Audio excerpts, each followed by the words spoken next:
कार्तिक मास चल रहा है। ठाकुर जी की प्राप्ति, इसी को दामोदर मास भी कहते हैं। भगवान को उखल से यशोदा मैया ने इसी मास में ही बांधा था, इसीलिए इसको दामोदर मास कहते हैं। दामोदर मतलब दाम कहते हैं रस्सी को, और उदर यानी पेट, जो रस्सी को अपने पेट में अंतर ध्यान करते जा रहे थे, ऐसे भगवान का नाम पड़ गया दामोदर। यशोदा मैया बड़ी करती जाए, रस्सी छोटी होती जाए, इसलिए नाम पड़ गया दामोदर। तो ऐसे ठाकुर जी इस मास में बंधन युक्त होने को तैयार हो जाते हैं। बहुत ध्यान से सुनिएगा। इस मास में ठाकुर जी अपने भक्तों को मानो ऐसा कहते हैं कि आप चाहो तो हमें अपने बंधन में बांध सकते हो। व्रत करो, नियम करो, प्रातः काल उठ करके ब्रह्मचर्य का पालन करो, मंगला आरती करो, स्नान आदि करके पाठ पूजा नियम करो, अपने आप को श्रेष्ठ बना करके अगर आप अपने प्रेम पाश में हमें बांधना चाहते हो तो साल भर में कार्तिक मास ऐसा मास है जिसमें आप ठाकुर जी को अपने प्रेम पाश में बांध सकते हो। ठाकुर जी आपके हो सकते हैं। देखिए, ठाकुर जी को बांधना ही है अपने प्रेम में। भक्ति का मतलब क्या होता है? हम सब बंधे हुए हैं कहां? संसार में। हम सब की आसक्ति रूपी रस्सी बंधी हुई है संसार में। वो संसार से हटा करके श्री ठाकुर जी के चरणों में बांध देना, इसी को भक्ति कहते हैं।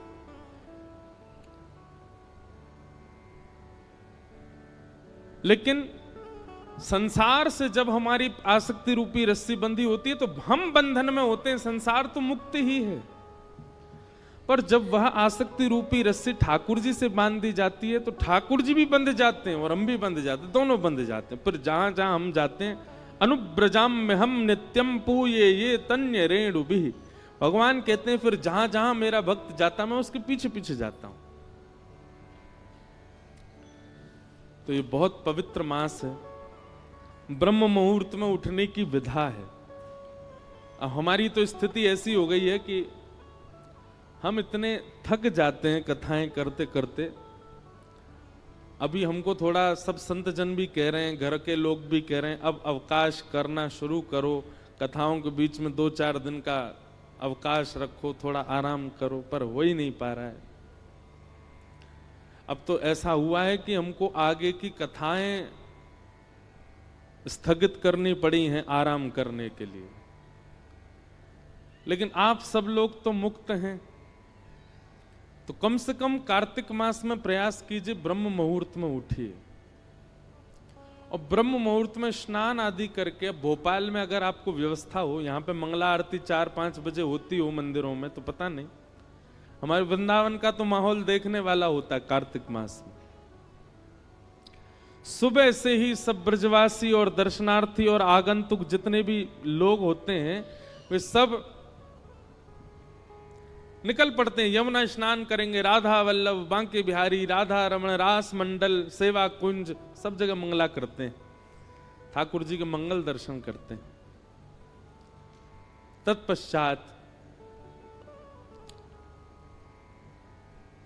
दामोदराष्टकम का पाठ करते हैं, सुंदर सुंदर भावों का पाठ करते हैं, तुलसी जी की विशेष आराधना करते हैं, तुलसी के सूखे लकड़ों से ठाकुर जी की आरती करते हैं।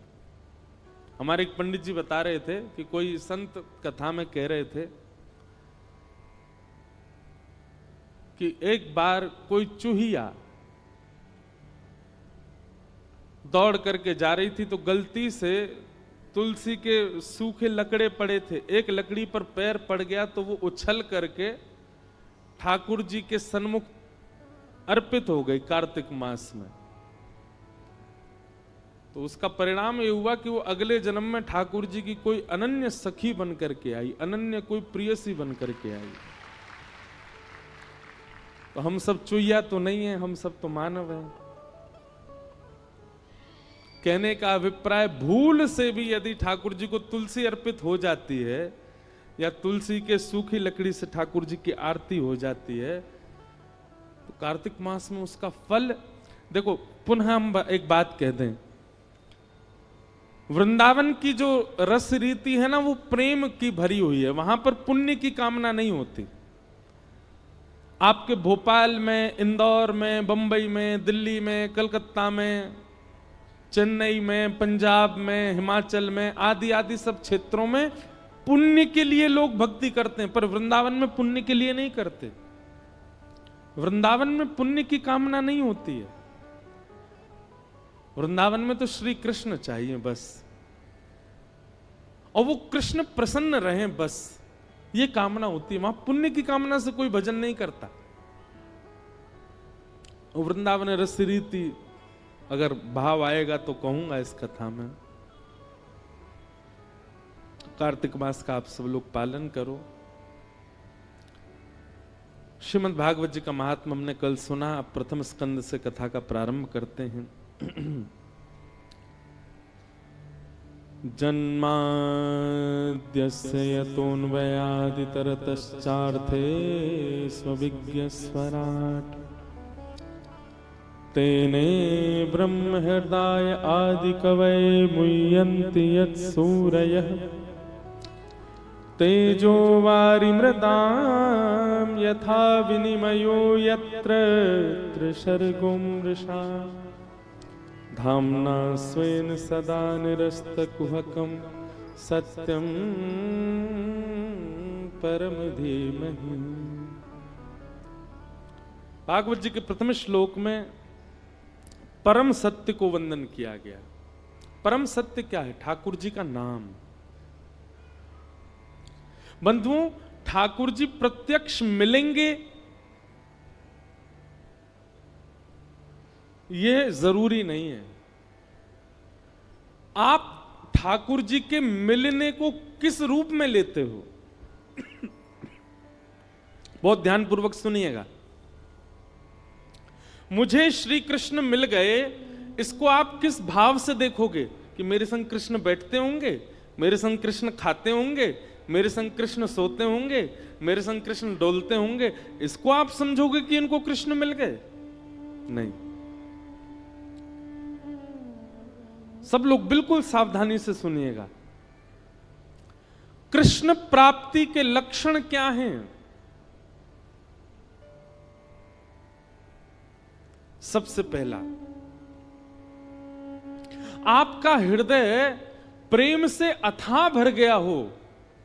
प्रेम से अथाह भर गया हो मतलब किसी सामान्य सी स्थिति को देखकर के भी आपका चित्त दया से भर जाता हो, आपके नेत्र सजल हो जाते हो, समझ जाना आपको कृष्ण मिल गए हैं। दूसरा लक्षण सुनो, अब ताली नहीं बजाओ, सुनो बस। हमें पता है आप सुन रहे हो। कई बार ताली के चक्कर में क्या होता है, 4 लोगों ने सुनी, उनने बजाई, 40,000 उसी के चक्कर में बजा देते हैं। कुछ अच्छा ही बोला होगा तभी तो सब बजा रहे हैं। ताली मत बजाओ, आप बस कथा सुनो। और हमको ताली की बहुत इच्छा नहीं है, बस जब कीर्तन किया करें तब बजाया करो आप। सबसे पहला लक्षण कि आपको कृष्ण प्राप्त हो गए हों तो आपके चित्त में अथाह दया हो जाएगी। अरे सामान्य सी गैया विचरण कर रही है, उस सामान्य सी गैया को विचरण करते हुए आप सोचोगे अरे बेचारी कैसी घूम रही है, ये ऐसी भावना, सहज दया प्रकट होने लग जाए, समझो कृष्ण मिल गए। दूसरा,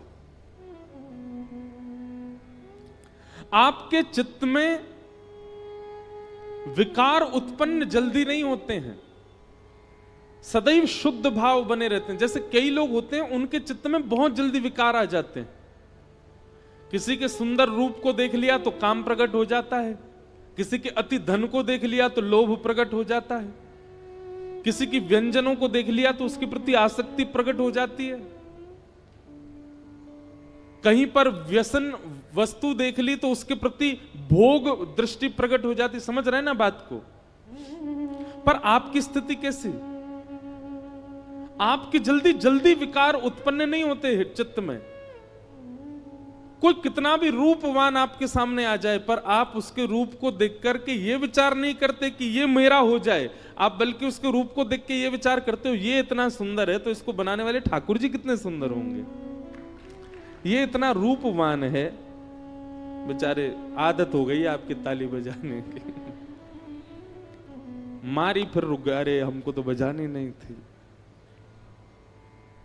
कोई बात नहीं, पर सुनो, ये हम लक्षण बता रहे हैं, ऐसे लक्षण बहुत कम लोगों में मिलेंगे आपको, पर जिनमें मिल जाए ना समझ जाना इनको कृष्ण मिल गए हैं, इनके चित्त में कृष्ण है, इनके साथ कृष्ण है, इसीलिए इनका स्वभाव व्यवहार ऐसा ही है।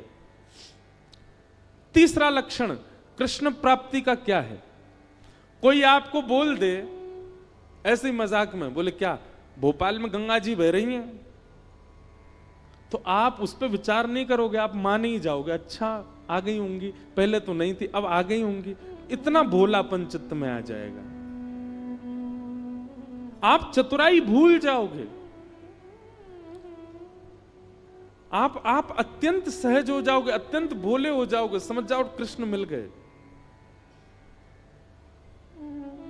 कोई आपको कह देगा कि आज सूर्य चंद्र एक दूसरे के गले में गलवैयां डाल करके आकाश में बैठे हैं, तो आप मान लोगे इस बात को, आप उस पर चिंतन नहीं करोगे, अच्छा होगा ऐसा, समझ जाओ कृष्ण मिल गए।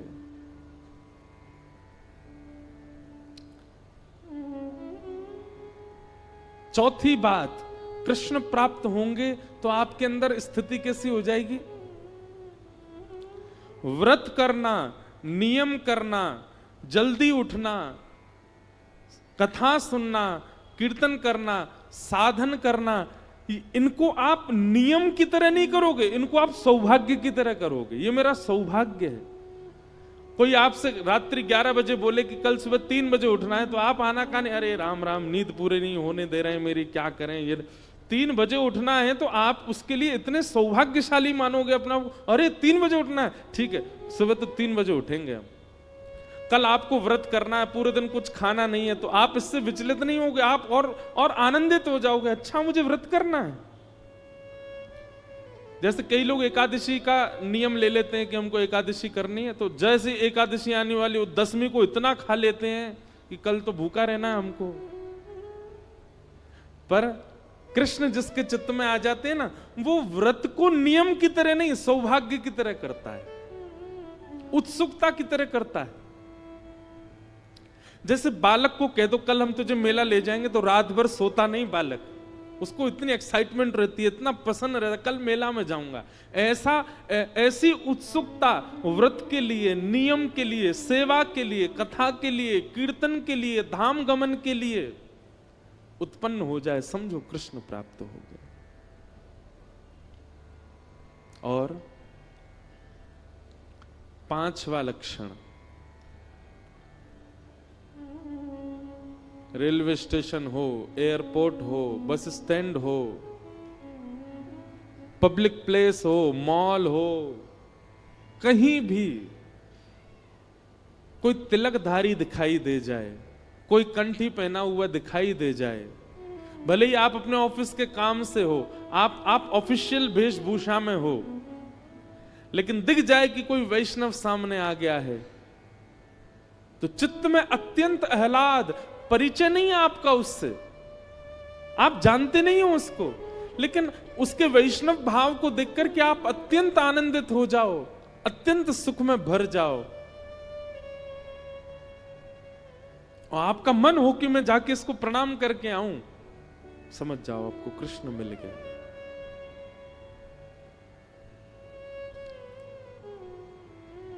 यह कुछ लक्षण हैं कृष्ण प्राप्ति के। कृष्ण मिल जाने का मतलब कृष्ण संग रहेंगे नहीं। मीराबाई अकेली विचरण करती थी, पर उनके हर पद में यही है, मेरे तो गिरधर गोपाल, मीरा के प्रभु गिरधर नागर। मतलब प्रत्यक्षता में दिखते नहीं है, पर उनके स्वभाव और उनके अनुभव और उनकी क्रिया से पता चलता है कि मीराबाई के साथ कृष्ण हरदम है। ऐसे ही हमारा स्वभाव, हमारे लक्षण, हमारे गुण, हमारी चाल चलन, क्रिया बताती है कि हमारे साथ कृष्ण है कि नहीं।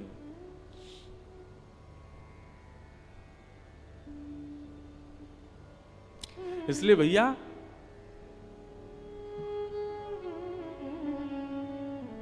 कृष्ण प्राप्ति का मतलब प्रत्यक्ष श्री कृष्ण संग रहे नहीं, आपके स्वभाव में, आपके गुण में, आपके व्यवहार में, आपके विचारधारा में परिवर्तन इस प्रकार का हो जो हमने बताया, समझो कृष्ण प्राप्त हो गए।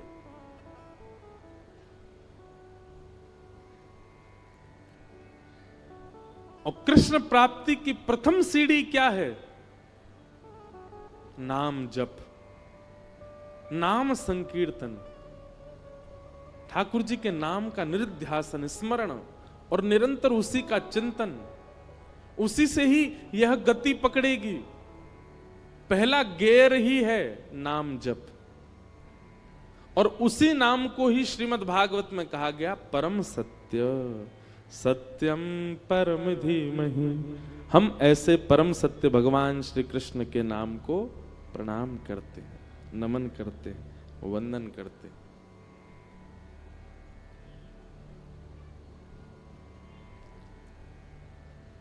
एक बहुत सुंदर पद है,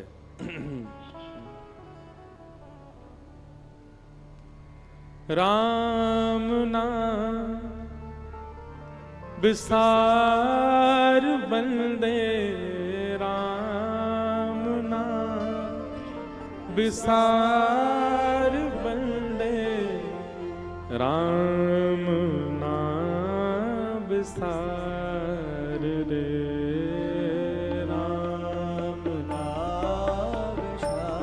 सब लोग गाओ।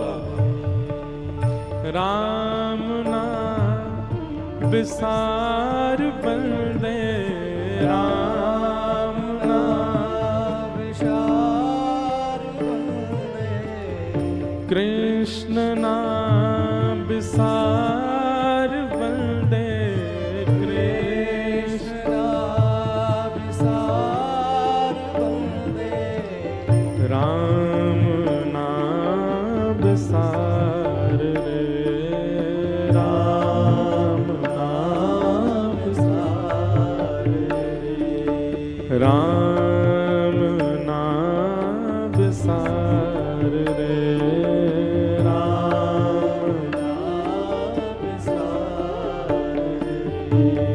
खाली आना खाली जाना इस जीवन का नहीं ठिकाना, खाली जाना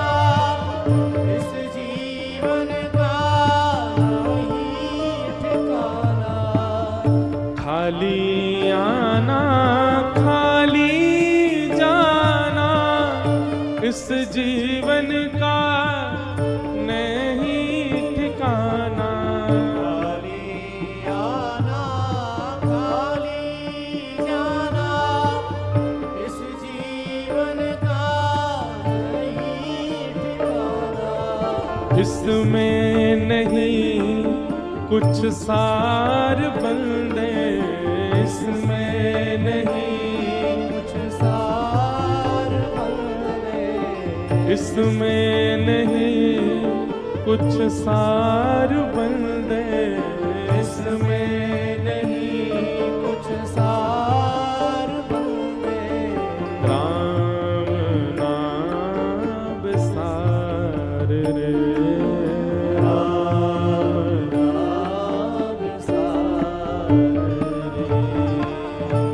हमारे शास्त्रों में एक बात कही जाती है, क्या? धनानि भूमौ पशवस्य गौस्थे, भार्या गृहे द्वारि जन श्मशाने, देहश्चितायां परलोक मार्गे, धर्मानुगो गच्छति जीव एक।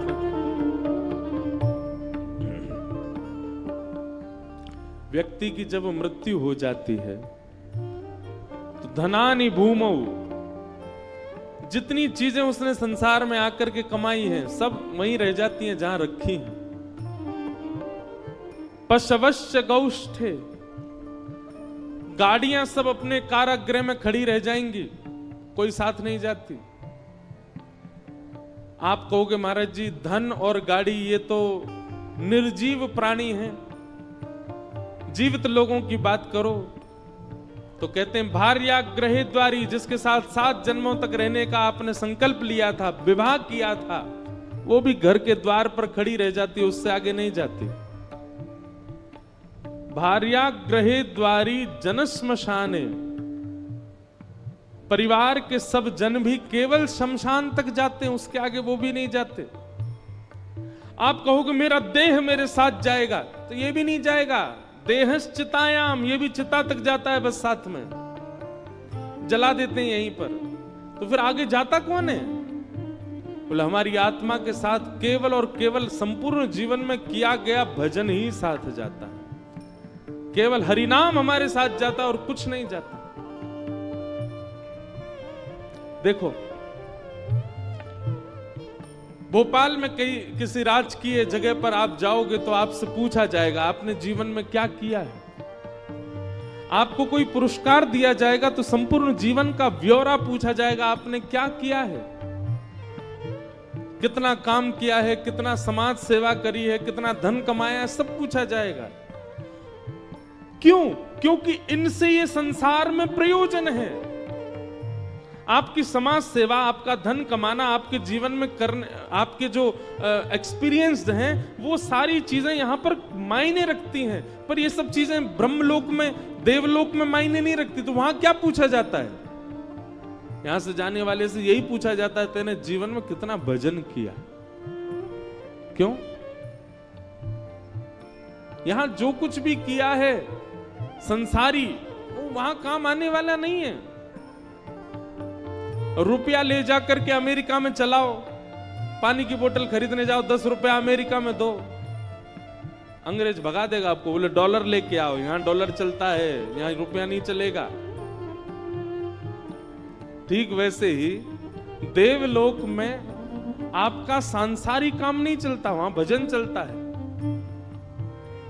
इसलिए खाली आना खाली जाना इस जीवन का नहीं ठिकाना। खाली आना खाली जाना इस जीवन का नहीं ठिकाना। ना ही इसमें कुछ सार बंदे,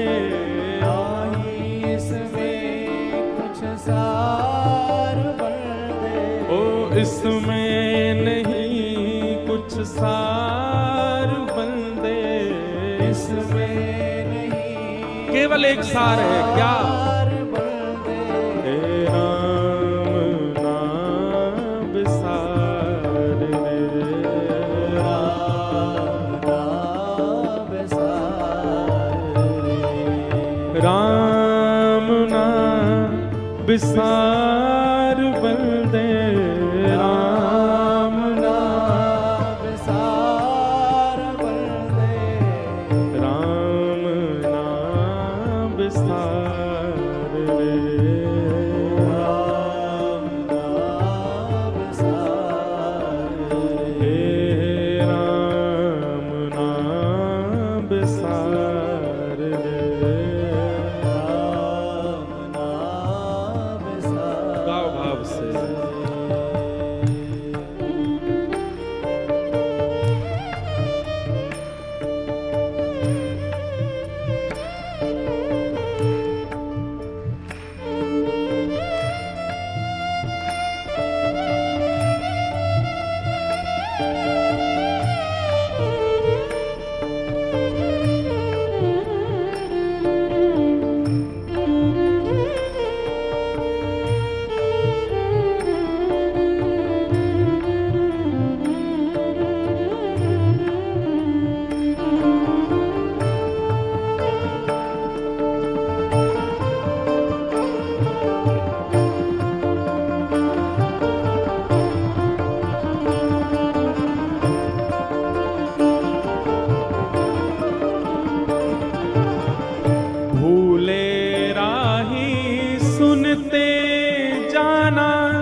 जग में ना भर माना।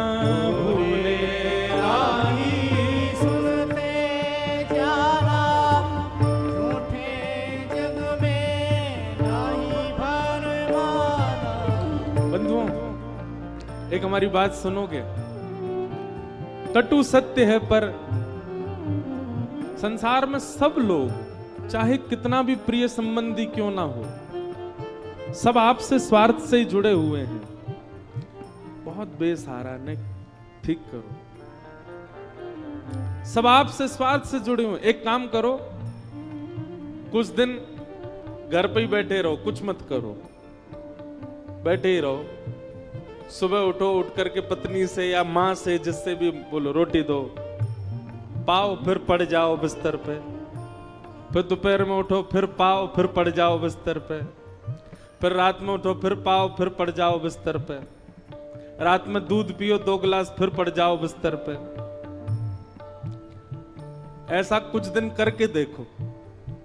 15 दिन में, हम कान पकड़ के क्षमा मांग के बोल रहे हैं, 15 दिन में बच्चों को, पत्नी को, माँ को, पिता को, भाई को, ताऊ को, दादी को, सबको खलने लगोगे। पहले बढ़िया था, पता नहीं क्या हो गया, पूरे दिन पड़ा रहता, अब कुछ करता धरता नहीं। क्यों?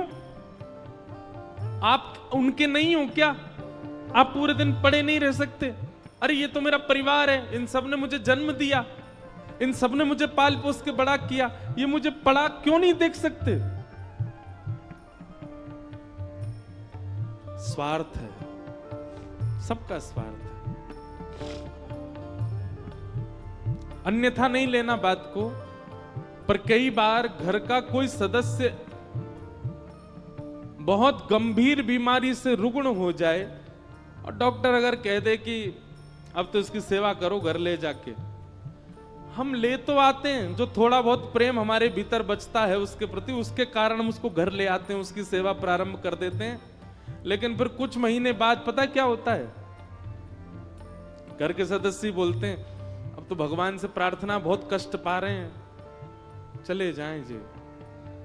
क्या पूरे बिस्तर पे ही सब कर देते हैं, खाते पीते भी अपने आप नहीं, हमको खिलाना पड़ता है। सत्य बता रहे हैं, हम तो पूरी दुनिया में घूमते हैं, हमको तो सब पता है। महाराज जी, माँ है, बहुत सेवा करी, हम 4 साल से सेवा कर रहे हैं माँ की, पर अब तो बहुत कष्ट होता है उनको देख करके। अब तो मन ऐसा हो रहा है कि ठाकुर जी अब इनको ले जाएं, बहुत कष्ट पा रही हैं। ऐसी विचारधारा आ भी कैसे सकती है हमारे चित्त में?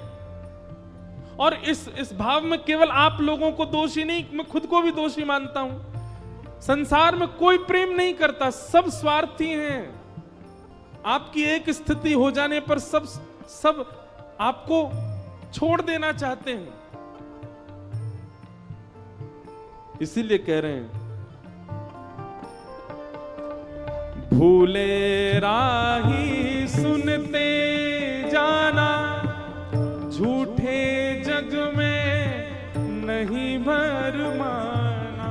झूठे राही सुनते जाना, झूठे जग में नहीं भर माना। भूले राही सुनते जाना, झूठे जग में नहीं भर माना। राही सुनते जाना, झूठे जग में नहीं भर माना। तेरी मंजिल है पास बंदे, तेरी मंजिल है पास बंदे, तेरी मंजिल है पास बंदे। तेरी मंजिल है पास बंदे। राम नाम बिसार रे, राम नाम बिसार रे। राम नाम बिसार बंदे। राम नाम बिसार बिसार रे। राम नाम बिसार रे। जग में फूल खिलते हैं रंगीले, सुंदर प्यारे और रसीले। में फूल खिलते हैं रंगीले, सुंदर प्यारे और रसीले। यहाँ फूल उन बातों को कहा जा रहा है जिनके प्रति हमारा आकर्षण हो जाता है, चाहे वो कोई स्त्री हो, चाहे वो कोई पुरुष हो, चाहे वो कोई वस्तु हो, चाहे वो कोई व्यक्ति हो, चाहे वो कोई व्यंजन हो, चाहे वो कोई स्थान हो, ये सब फूल हैं। जग में फूल खिलते हैं रंगीले, सुंदर प्यारे और रसीले। जग में फूल खिलते हैं रंगीले, सुंदर प्यारे और रसीले। मत करना तू इनसे प्यार बंदे, मत करना तू इनसे प्यार बंदे। मत करना तू इनसे प्यार बंदे, मत करना तू इनसे प्यार बंदे। राम नाम बिसार रे। राम नाम बिसार रे। हे राम नाम बिसार बंदे, राम नाम बिसार बंदे। हे श्याम नाम बिसार बंदे, श्याम नाम बिसार बंदे। राम नाम बिसार रे। राम नाम बिसार रे। राम नाम बिसार रे। राम नाम बिसार। इसलिए भैया, आपकी हर स्थिति में व्यक्ति आपको छोड़ सकते हैं, आपको पकड़ सकते हैं, पर एक बार आपने ठाकुर जी को पकड़ लियो तो फिर चाहे आपकी जैसी स्थिति है जाए, ठाकुर जी नहीं छोड़ेंगे। चाहे आप गरीब हो जाओ, चाहे आप निर्धन हो जाओ, चाहे आप रुग्ण हो जाओ, चाहे आप धनवान हो जाओ, चाहे आप करोड़पति अरबपति खरबपति हो जाओ, ठाकुर जी को आपने पकड़ा तो आप भले ही छोड़ दो, ठाकुर जी नहीं छोड़ते। इसलिए नाम को ही साधन मानो। भागवत जी के द्वितीय श्लोक में विषय, अधिकारी, संबंध और प्रयोजनों की बात बताई गई। मीराबाई, नाम सुना मीराबाई? मीराबाई के ताऊ जी के बेटा थे, उनका नाम था जयमल। क्या नाम था? तो राव दूधा जी के बाद, उनके पुत्र की भी मृत्यु के बाद जयमल राजा जो थे उनको मेड़ता का राजा बना दिया गया। जिन मीराबाई की बातें सुनकर के आज के लोग भक्त बन जाते हैं, सोचो मीराबाई के समय में उनके संग रहने वाले भक्त नहीं बने होंगे।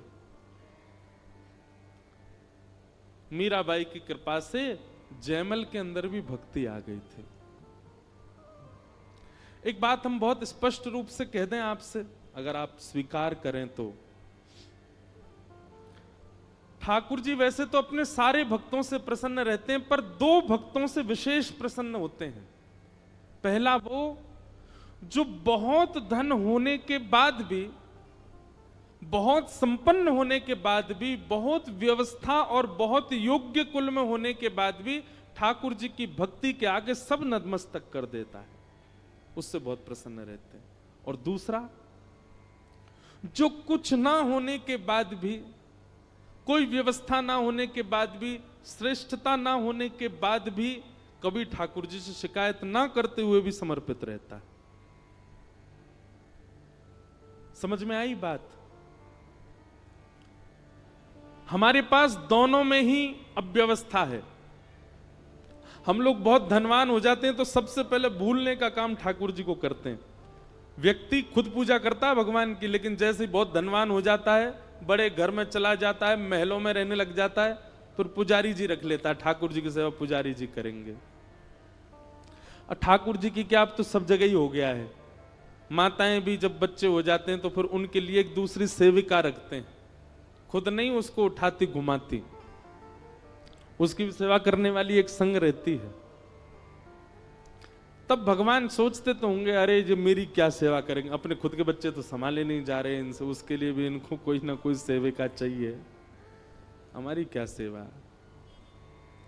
तो बहुत धनवान होने पर, बहुत संपन्न होने पर भी हमसे भक्ति छूट जाती है, और बिल्कुल निर्धन हो जाने पर, बिल्कुल अव्यवस्थित हो जाने पर भी हम बहाने या फिर कहीं शिकायत करते हैं, ठाकुर जी अब आपने हमको संपन्न बनाया नहीं, हम कैसे करें, आपने हमको दिया ही नहीं है तो हम कहां से अर्पित कर रहे हैं।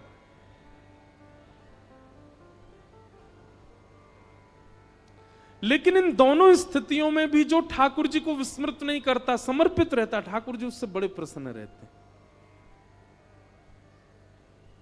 मीराबाई के प्रति प्रसन्नता का कारण ही इसीलिए था ठाकुर जी का, वो तो एक पूर्व जन्म की कथा आदि सब मिश्रित है, पर फिर भी मीराबाई के पास सारी व्यवस्थाएं थी, उसके बाद भी मीराबाई ने भक्ति को चुना। और उन्हीं मीराबाई की कृपा दृष्टि से वह गुण आया उनके भाई जयमल के अंदर। उनके ताऊ जी के बेटा थे जयमल, मीराबाई को अपनी गुरु स्वरूप में देखते थे। आज सुबह जयमल जी का चरित्र पढ़ रहा था मैं, तो श्री जयमल जी के चरित्र में आता है कि